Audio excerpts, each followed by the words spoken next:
I couldn't read or write. At 26 years old, in the year of our Lord, 1883, I still counted on my fingers and traced letters in the air when no one was watching. Papa never knew.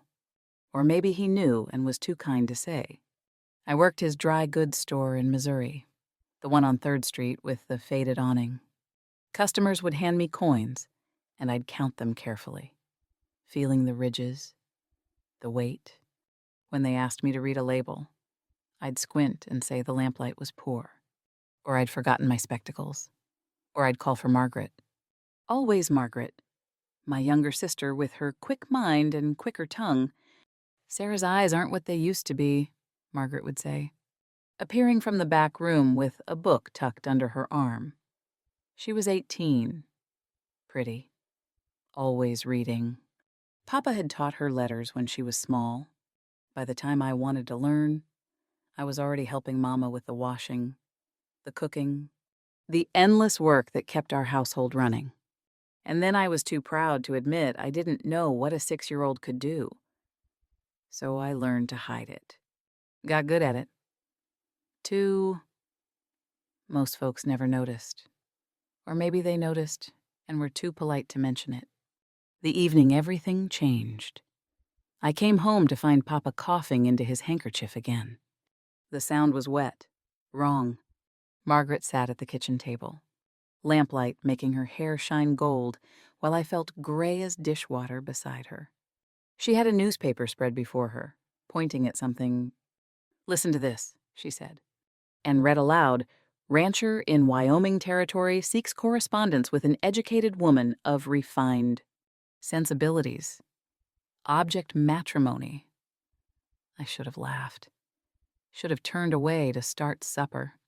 Instead, I heard myself whisper, "Read it again." Margaret's eyes widened. Then she smiled, that conspiratorial smile we'd shared as girls. "You can't be serious." But I was serious. 26 and unmarried made me a spinster in our town, a burden, a woman whose time had passed. I'd made peace with it. Or so I told myself every morning when I woke in the small bedroom I'd slept in since childhood. Margaret would marry her schoolteacher, Beau, come spring. Papa's cough was getting worse.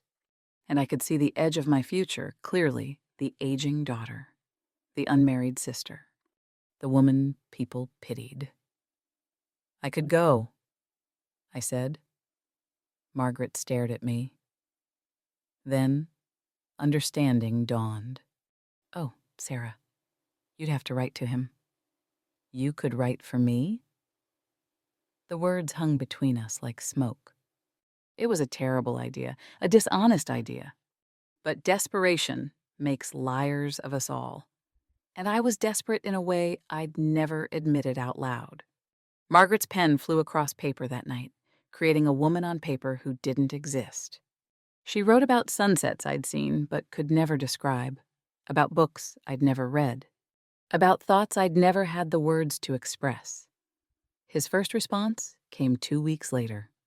Margaret read it aloud, intelligent words, kind words, lonely words. A rancher named John Morrison who quoted poetry and worked with his hands and wanted conversation in the evenings for 6 months. Margaret wrote in my name. Each letter made the deception deeper, the hole I was digging more impossible to climb out of. But with each letter, hope grew too fragile. Dangerous hope that maybe I could have something different than the life I'd resigned myself to. The morning I boarded the train west, Margaret pressed her final letter into my hands. Her eyes were bright with tears and excitement and worry all mixed together. "Don't let him know," she whispered. "Not ever." I nodded, tucking the letter into my carpet bag next to the 2 dresses I owned and Mama's cameo brooch. As the train pulled away from the station, I watched Missouri disappear behind me and thought, I'm 26 years old. Can't read my own name. And I'm traveling toward a man who thinks I can quote Wordsworth. I should have been terrified. Instead, I felt something worse. Hope. The train arrived in Cheyenne on a Tuesday afternoon. I stepped onto the platform with dust in my teeth and fear in my throat. scanning the crowd for a man I'd know only from Margaret's description of his letters. I saw him before he saw me. Tall, weathered by sun and wind, hands that looked strong even from a distance. He wore a clean shirt and held his hat in those hands, turning it nervously. When he spotted me, his whole face changed, opened up like a door. "Miss Sarah," he said, crossing to me, up close. His eyes were kind, blue, with lines at the corners from squinting at horizons. He held out wildflowers, bright yellow ones I'd later learn were called black-eyed Susans, though I couldn't read the seed packets that would tell me such things. "Mr. Morrison," I managed. "John, please." His smile was shy, genuine. I hope the journey wasn't too difficult. We walked to his wagon, and he helped me up to the seat with a gentleman's care. The town gave way to open country, endless prairie grass, mountains in the distance turning purple with shadow. It was beautiful in a way that made my chest ache. And then he started talking. "Your letters," he said, not looking at me, watching the road instead. "The way you described this country in your last one, meadows like an emerald sea beneath endless azure. I've lived here 10 years and never thought to see it quite that way." My stomach dropped. Those were Margaret's words, her poetry, her eloquence. I could only nod, my tongue stuck to the roof of my mouth. He kept going, quoting more. Each quote was a knife sliding between my ribs. I wanted to tell him right then. Open my mouth and let the truth spill out like water from a broken dam. But fear is stronger than honesty sometimes, and I was afraid of everything: his disappointment, his anger, being sent back to Missouri in disgrace. His ranch house appeared over a rise small but neat, with a porch and glass windows and a barn behind it. He showed me inside with the nervous pride of a man displaying something precious. Books filled a shelf by the window. A writing desk sat in the corner. Polished wood, gleaming. "I thought you'd appreciate the desk," he said, "for your writing. And the books." Of course. The books might as well have been bricks. Just as useful to me, just as readable. "It's lovely," I whispered, that evening. He made simple supper beans and cornbread and coffee so strong it could strip paint. We ate mostly in silence, which I was grateful for. Then he pulled a book from the shelf. "I thought we might read together," he said, settling into his chair. I've been looking forward to discussing literature with someone who appreciates it. His voice was different than I'd imagined from his letters. Margaret had read them to me, and I'd pictured someone harsh, demanding, but his voice was gentle, hopeful. It made the lying worse. He read from Wordsworth something about daffodils, and when he finished, he looked at me expectantly. "You quoted from this in one of your letters, the passage about the inward eye. Did you mean the stanza before or after this one?" My face burned. I could feel the heat rising from my collar to my hairline. The lamplight is poor. I'm quite tired from the journey." Confusion flickered across his features, quickly masked by understanding. "Of course, forgive me. You must be exhausted. I've prepared the back bedroom for. You thought we'd wait a week before, well, for propriety." I fled to the small bedroom he indicated, closed the door, and stood there shaking. Through the thin wall, I could hear him moving about, the creak of floorboards, the rustle of pages as he continued reading alone. I'd traveled 1,000 miles to trade one prison for another, at least in Missouri. People knew what I was. Here, I was pretending to be someone I'd never be, and tomorrow would be worse than today. And the day after, worse still. I lay awake for hours, staring at the ceiling, listening to the unfamiliar sounds of a Wyoming night, and wondered what I'd done. The wedding was small, a circuit preacher who happened to be passing through. John's ranch hand as witness, and me in my best dress, with my hand shaking so badly that John had to steady it to slip on the ring. "I do," I whispered when it was my turn. The words felt like a lie and a truth all at once. That night, John lit the lamp in the bedroom, our bedroom now, and sat on the edge of the bed. I stood by the window, my heart hammering so hard I thought he must hear it. He picked up a book from the nightstand, held it carefully. "I thought," he said quietly, "we might read together. Something I've been imagining from your letters." The book sat between us like an accusation. He opened it, and the words on the page swam before my eyes like black ants, meaningless and taunting. My hands started shaking again. I clasped them together. But he saw. He went very still, looked at the book, then at my face, then back to the book. I watched understanding dawn in his eyes, not the words on the page, but the truth I'd been hiding. "Sarah," he said, and his voice was so gentle it hurt.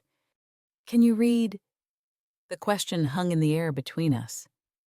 I could lie, blame the lamplight, my nerves, anything. But something in his expression, not anger, not accusation, just careful questioning broke something in me. I shook my head once, sharp. Then it all came spilling out. Margaret writing the letters, every word of them, the deception that brought me here. My shame, my fear, my desperate hope that maybe he wouldn't notice, wouldn't care, wouldn't send me back. I cried while I confessed, hot, humiliating tears that I tried to wipe away with my sleeve. When I finally stopped, he sat silent for a long moment. I waited for anger, braced for it. What I wasn't prepared for was him standing up, crossing to an old trunk, and pulling out a worn book with a faded cover. "McGuffey's Eclectic Reader," he said, bringing it back to the bed. "My mother taught me to read with this when I was 6. I'll teach you. Not a question. Not a judgment. A simple offer, stated like fact." I stared at him. Why? Why what? Why bother you could send me back? You're my wife, he said. Like that explained everything. Maybe it did. He opened the McGuffey Reader to the first page. "We'll start simple. 3 words tonight." He pointed to the first word. "This is my name. John, John. I traced the letters with my finger. They looked like chicken scratches to me, but I memorized the shape of them. "Now yours. Sarah, Sarah. My name. I'd seen it written 1,000 times on documents I couldn't read, on the marriage certificate we'd signed hours ago. Now I traced each letter, feeling how they connected, how they made the sound of who I was. "And this one," he said, pointing to the third word, home, Home. John, Sarah, home. I practiced them until my eyes burned from strain and exhaustion. He sat beside me the whole time, patient, his hand steadying mine when my finger wandered off the page. When I finally set the book aside, something fragile had begun to grow in the space where shame had lived. We lay down in the bed, a careful distance between us, and he turned down the lamp. "Good night, Sarah," he said into the darkness. "Good night, John," I whispered back, testing his name on my tongue. We were married, but strangers. I couldn't read, but he'd teach me. Nothing about this night had gone as either of us expected. But maybe that wasn't entirely terrible. The thought was small and fragile as a bird's egg. I held it carefully and let myself sleep. We fell into a rhythm, John and I, days. I learned the work of a ranch feeding chickens who pecked at my ankles. tending a garden in soil that felt different from Missouri dirt, mending clothes by lamplight. My hands developed new calluses. I learned that sage smells sharp when you brush against it, that the wind never really stops in Wyoming, that coffee tastes better when you make it strong enough to stand a spoon in. Nights. After the supper dishes were washed and put away, the McGuffey Reader came out. I was a terrible student at first. Stumbled over the same words again and again. The gave me fits for a week straight. I'd see those 3 letters, and my mind would go blank. Even though John had shown me a dozen times, the 5th time I got it wrong in one evening, I waited for him to sigh, to show some sign of impatience. He just pointed at the word again. Sound it out. TH makes th and E, the, I said. For the 6th time, good, he said, like I'd done something miraculous instead of something a child could do. I waited for the impatience. Kept waiting. It never came. After 2 weeks, I found my first note. I'd come in from feeding the chickens to find a scrap of paper on the table, gone to town, back by supper. The spelling was wrong. I knew that much even then. But I sounded it out slowly, my finger tracing each letter. And when I understood the message, triumph surged through me so fierce it brought tears to my eyes. He'd written it simple on purpose. Spelled phonetically so I could practice. I left a plate of biscuits on the table as thank you. Couldn't write a note yet, but this was my language acts instead of words. He ate 3 of them and smiled at me across the table, and I felt warm in a way that had nothing to do with the stove. The weeks passed. Spring edged toward summer. I stopped flinching when he entered a room unexpectedly. Started noticing things I'd been too afraid to see before, how his hair curled at his collar when it needed cutting, how he hummed while he worked. A tuneless sound that somehow made the house feel less empty. How gentle his hands were with a struggling calf, talking to it soft while he checked its leg. One evening, I read an entire sentence without help. The cat sat on the mat. Simple words, baby words. But I'd done it alone, and when I looked up, John's face had that light in it again. More pride over 7 words than Papa had ever shown for Margaret's. Whole essays. That's wonderful, Sarah, he said, and I believed him. I started noticing other changes, too. One morning, I realized I'd set out 2 coffee cups without thinking. Old habits, I told myself. But myself wasn't fooled. When had his footsteps become familiar? When had I started listening for them? When had the silence between us shifted from awkward to comfortable, from endured to chosen at night? I practiced writing my name before bed. Sarah, Sarah, Sarah. The letters came out crooked still, childish and uneven. But they were improving last week. I'd written it, and John couldn't tell which one was my attempt and which was his example. That's yours, he'd asked, surprised. I'd nodded, trying not to smile, failing. That night, lying in bed, still a careful distance between us. But maybe not quite as far as before I let myself imagine staying here. Not from desperation or lack of choices, but from actual choice. From wanting to. The thought should have terrified me. Instead, it felt like hope. That dangerous thing I'd thought I'd left behind in Missouri. It was back and growing, and I didn't know what to do with it except tend it carefully and see what bloomed. 3 months into our marriage, I sat at the table for an hour practicing my name. Sarah. Sarah. Sarah. The letter still came out wrong crooked. Uneven. The R always looked like it was falling over. Everyone else had learned this at 6 years old, and here I was at 26, struggling with 5 letters. I filled the slate, erased it, filled it again. Each attempt looked worse than the last. Frustration built in my chest, like steam in a kettle, pressure mounting until something had to give. I threw the chalk. It shattered against the wall, leaving a white mark on the clean plaster. "I'll never learn," the words burst out of me, hot and bitter. "I'm too stupid, too old, too—" John's hand caught my wrist. Not hard, but firm enough to stop me mid-rant.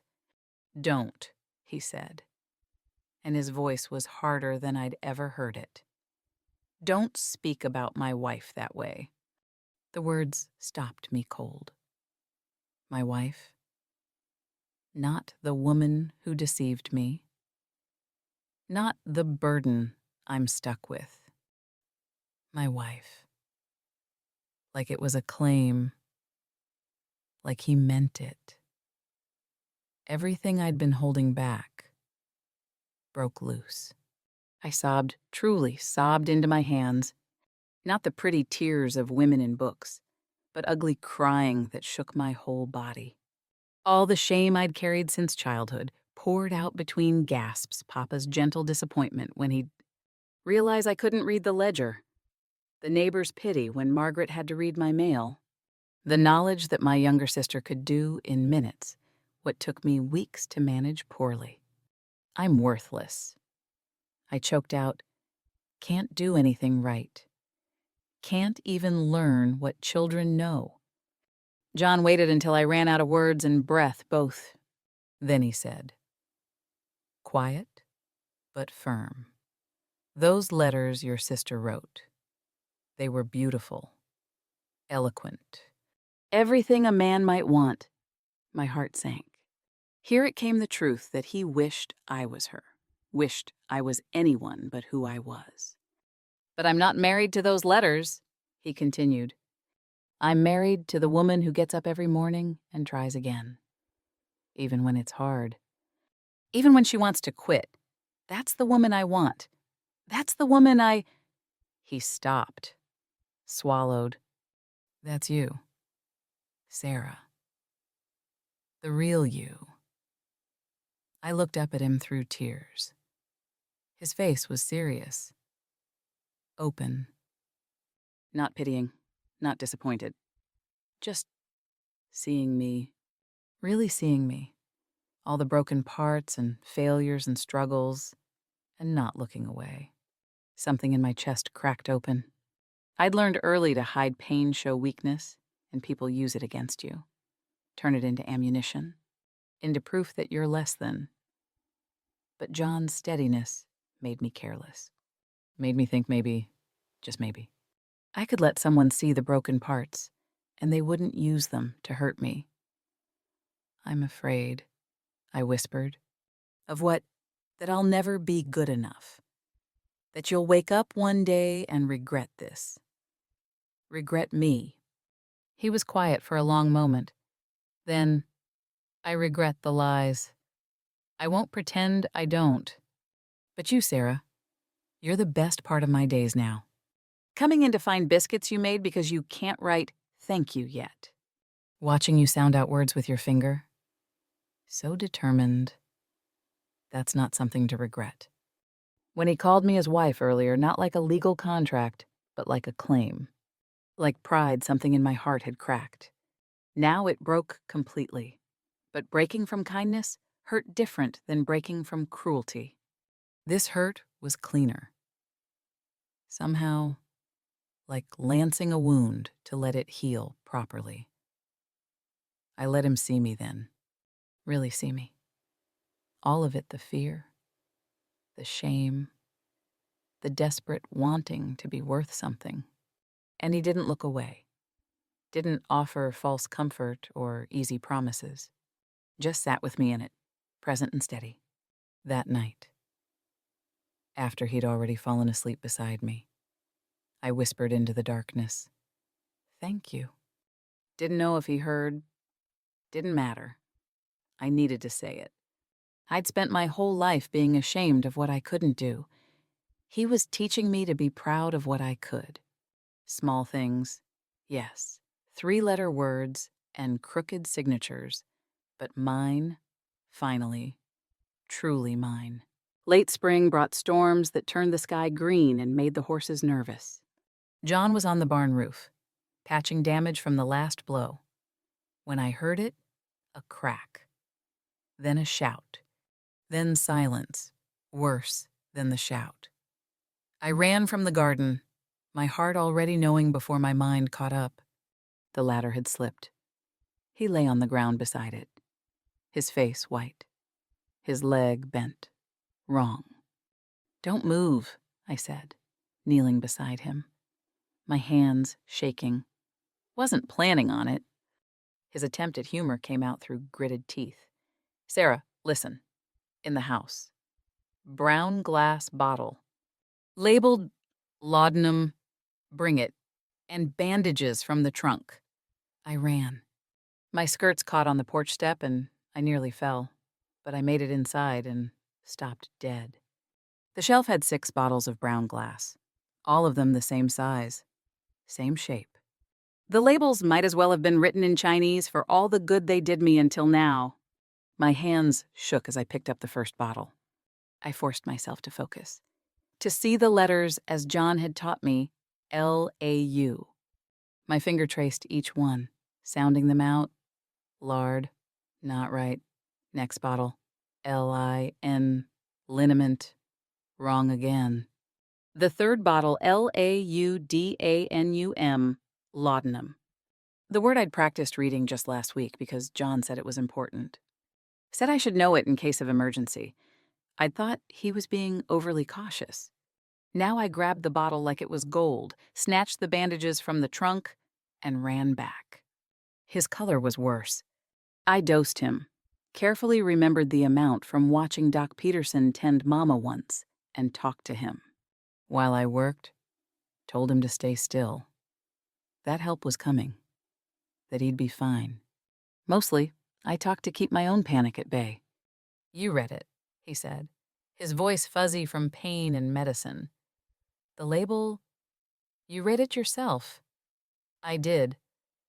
"Knew you could." His hand gripped mine. "So proud of you." The ranch hand came within the hour I'd sent him running to town for the doctor. Between us, we got John inside, onto the bed, his legs splinted properly. The doctor confirmed what I'd already done was right. The laudanum, the amount, everything. Over the next weeks, as John's leg healed, I kept thinking about that moment. All those nights, stumbling over simple words, had felt pointless. Practice for practice's sake.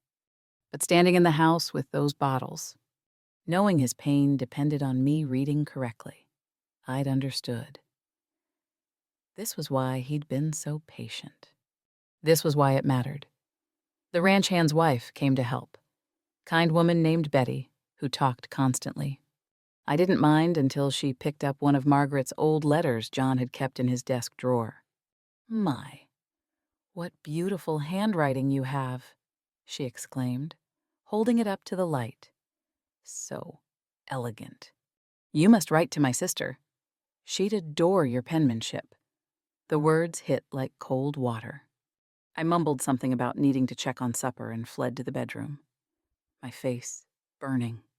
That night, while John slept with his leg propped on pillows, I sat in the chair beside the bed with the McGuffey Reader in my lap and tried to focus on the words. But Betty's voice kept echoing beautiful handwriting, so elegant. I'd read that label. I'd helped when it mattered, but I wasn't fooling myself. Those letters in the desk. Margaret's letters. Margaret's beautiful script. That's what John had wanted. What he'd answered. What he'd expected. I was just making the best of a bad situation. Both of us were. The thought settled cold in my stomach and wouldn't leave. John's leg healed over the following weeks. He went from bed to chair to crutches to limping without them. Betty stopped coming by once he could manage stairs again. Life returned to normal, or what passed for normal with us. But something had shifted in me. That day, with the letters.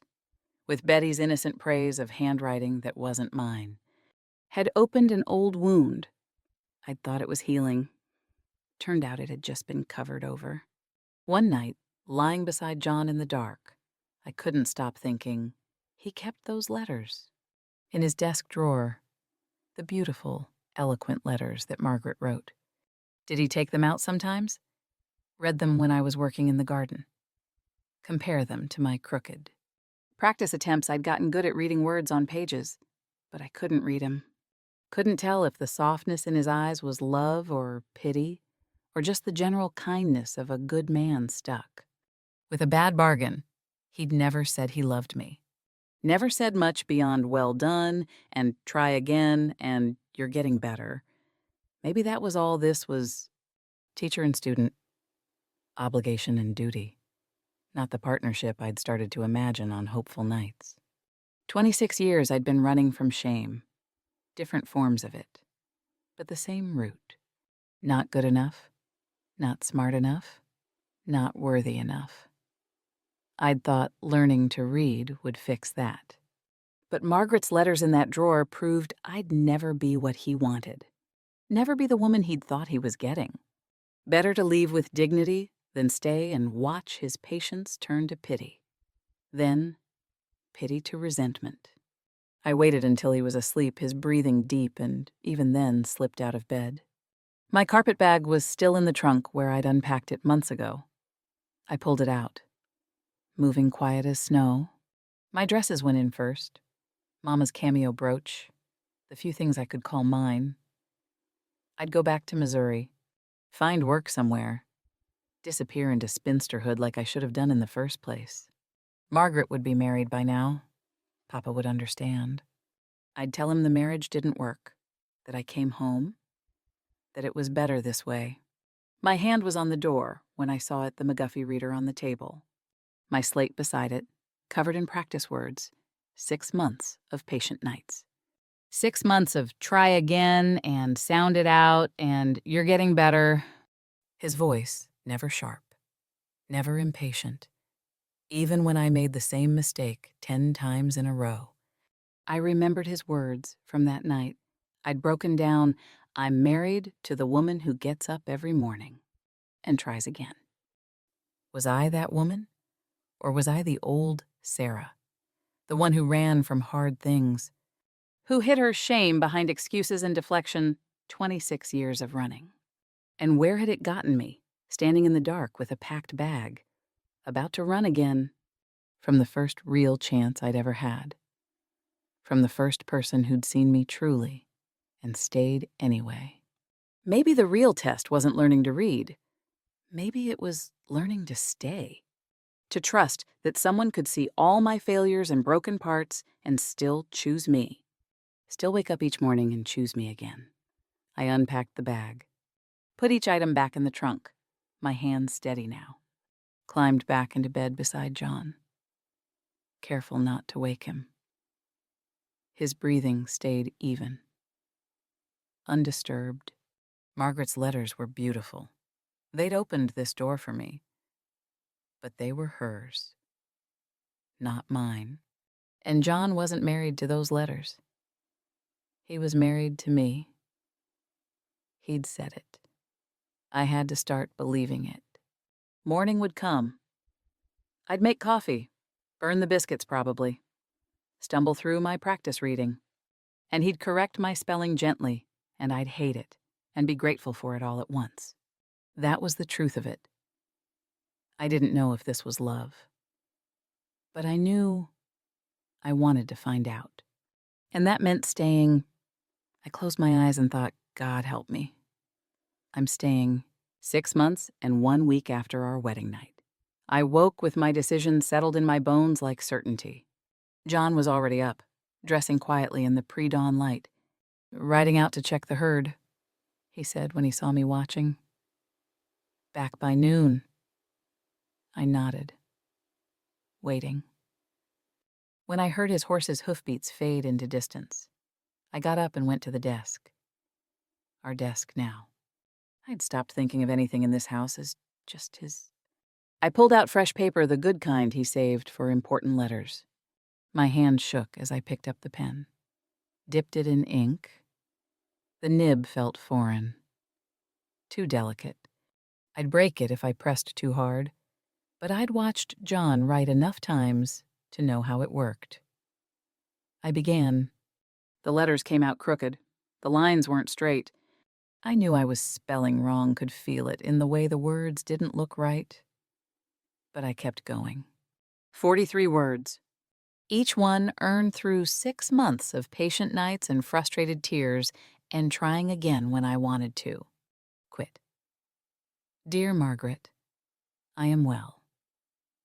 John taught me to write. I am happy.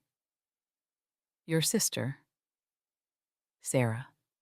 I read it over 3 times, sounding out each word to make sure it said what I meant. Then I folded it, set it on the desk, and waited. John came home just past noon, like he'd promised. He was dusty, smiling about something, probably the new calf he'd mentioned. Then he saw me at the desk, and his expression changed. Sarah B., I handed him the folded paper without a word. My heart hammered so hard I thought it might crack a rib.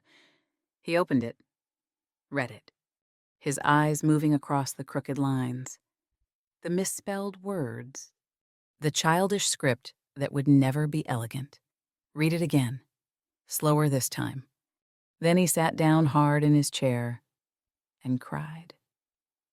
Actual tears running down his weathered, sun-dark face, his shoulders shaking. I'd never seen him cry.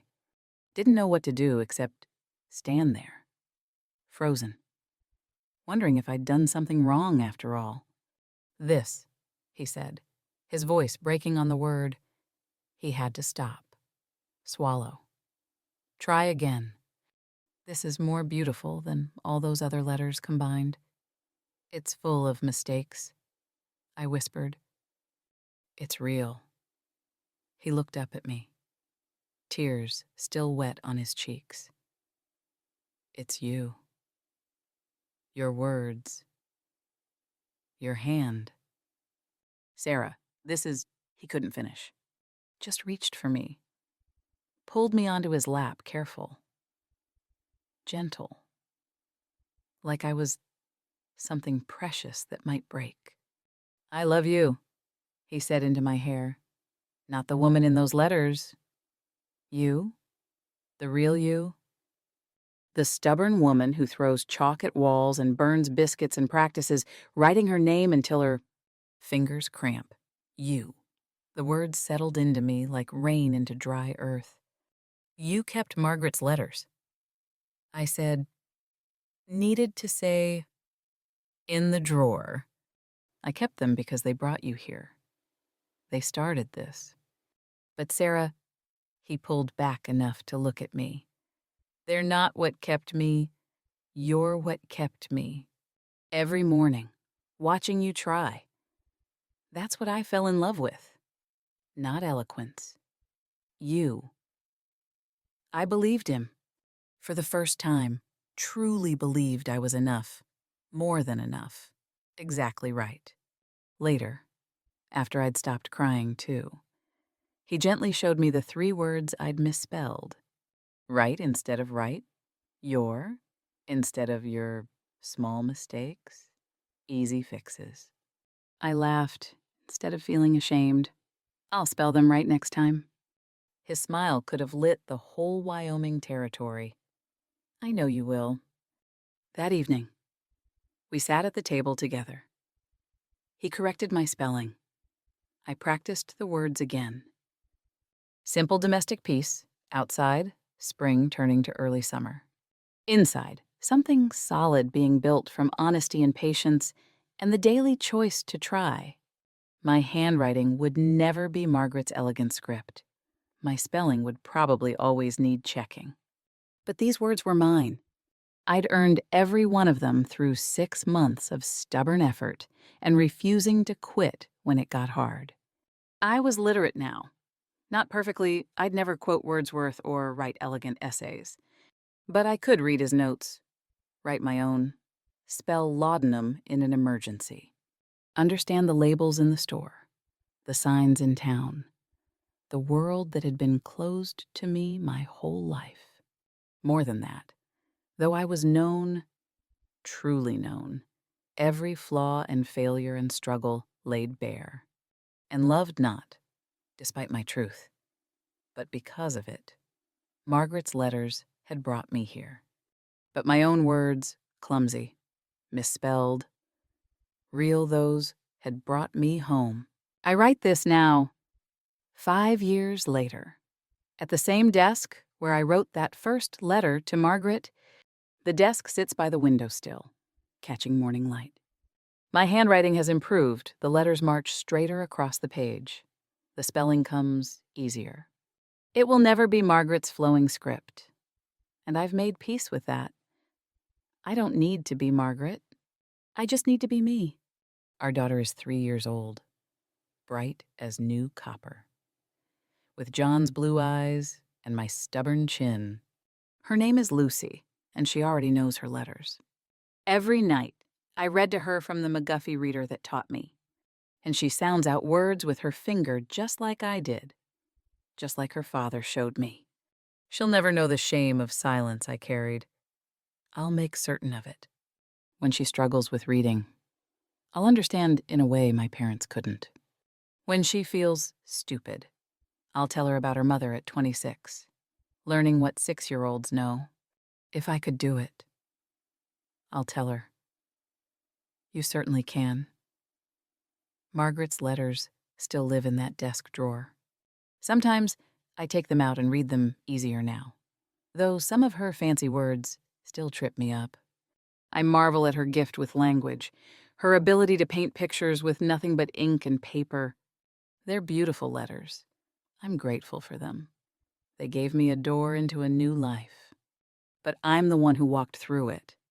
I'm the one who chose to stay when fear screamed to run. I'm the one who learned, slowly and imperfectly, to read and write and trust. Through the window, I can see John teaching Lucy to recognize bird calls.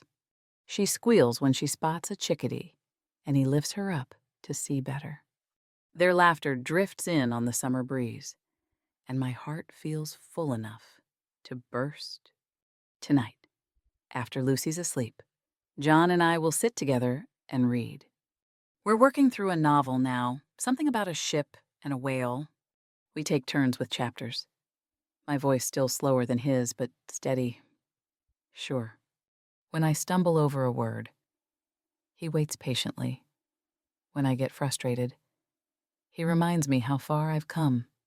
Through those patient nights with the McGuffey Reader, I discovered something important. Honesty matters more than impressive facades. True partnership means teaching each other what the other lacks. Authenticity is more valuable than false perfection. And real relationships are built on truth, patience, and helping each other grow. I am literate now. Not the way Margaret is. I'll never write poetry or quote classics at dinner parties. But I can read to my daughter, write shopping lists, spell my own name without shame. I can read the labels on medicine bottles when my family needs me. I can write letters to my sister in my own words, my own hand. That's enough. More than enough.